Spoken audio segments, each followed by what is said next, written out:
Oi, meus amores, bom dia. No vídeo de hoje nós vamos começar a matéria nova de história que fala sobre a descolonização da África e da Ásia.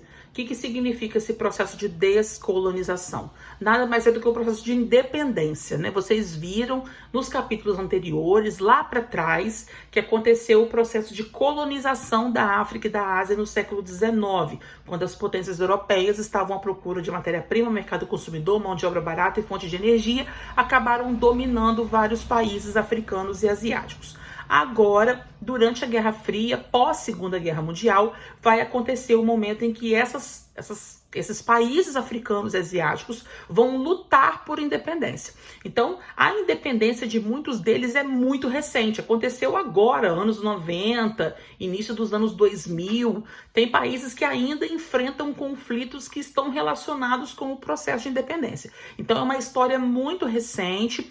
Esse processo de independência aí vai acontecer, como eu já disse, durante a Guerra Fria. A Segunda Guerra Mundial vai acabar, a Europa vai estar enfrentando vários problemas, vai ser o momento que ela vai deixar suas colônias em segundo plano e aí sim eles vão lutar por independência. Só que o problema é que estamos em tempo de Guerra Fria. Então, quando esses países africanos e asiáticos começarem a manter essas manifestações em prol da independência, eles vão receber influências de dois países que estão no comando da política mundial, que é Estados Unidos e Rússia, né? Então, as nações africanas e asiáticas tinham muito medo de conseguirem se tornar independentes de Portugal, Espanha, França, Inglaterra, das potências europeias e acabar caindo nas mãos dos Estados Unidos ou da Rússia. O que na maioria das vezes, gente, foi o que realmente aconteceu. Inclusive, quando esse processo de independência começou a acontecer, muitas nações africanas se reuniram na Conferência de Bandung, decidindo optar pelo não alinhamento. Eles não iriam apoiar ninguém durante a Guerra Fria. Eles não iriam optar nem por fazer parte do bloco capitalista, nem por fazer parte do bloco socialista. Só que eu comentei com vocês, gente, que durante a Guerra Fria não tem como você se manter em cima do muro. Se você automaticamente adota um governo capitalista, você está do lado dos Estados Unidos.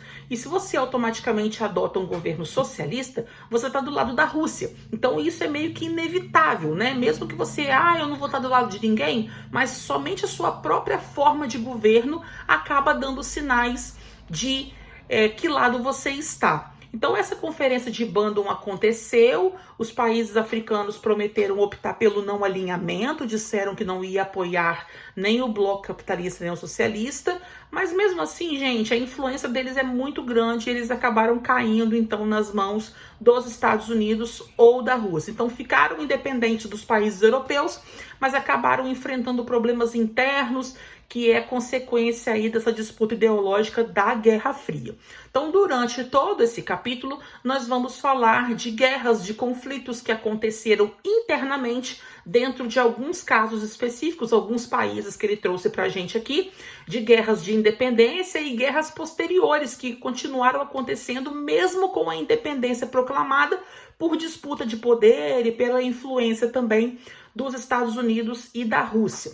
Se você continuar folheando o seu capítulo comigo, você vai ver que ele vai trazer a história da Índia, que está na página 47.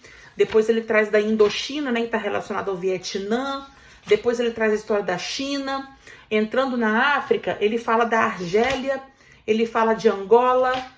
E aí sim a gente termina o capítulo. Então nós vamos falar inicialmente num contexto geral, em que momento que esse processo de independência vai acontecer, e depois vamos falar de alguns casos particulares, que é geralmente os países mais citados, aqueles que mais caem em vestibular, que mais caem em provas de bolsões que vocês estão aí bem perto de fazer, tá? Vamos então para a página 44, para a gente poder começar.